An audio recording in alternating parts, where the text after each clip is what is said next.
Ephesians 2:19 tells us that if you are a Jesus follower, you are a member of God's household. That means we're family.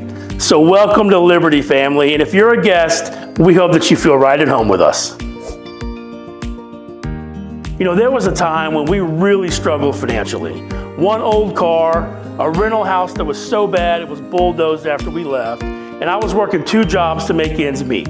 We even had a Dave Ramsey yard sale, selling almost everything we owned.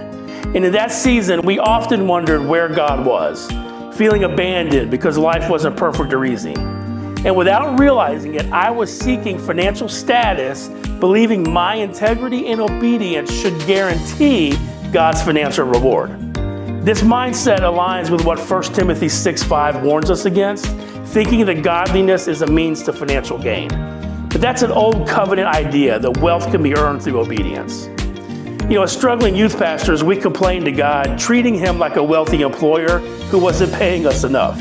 Well, his response was clear when he said, when you start treating me like your father instead of your employer, things might change.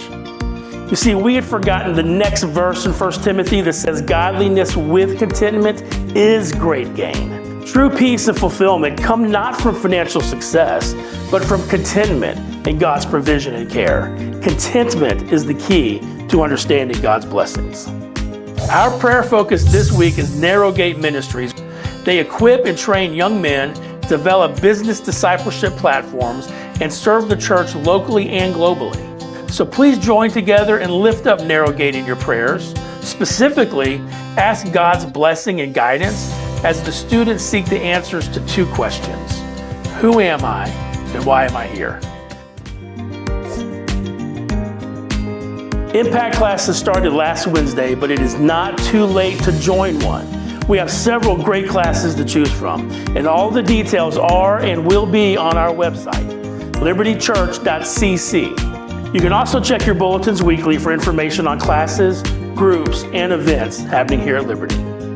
You know, Hebrews 4:12 says that the Word of God is alive, active, sharp, and penetrating. His Word changes us from the inside out.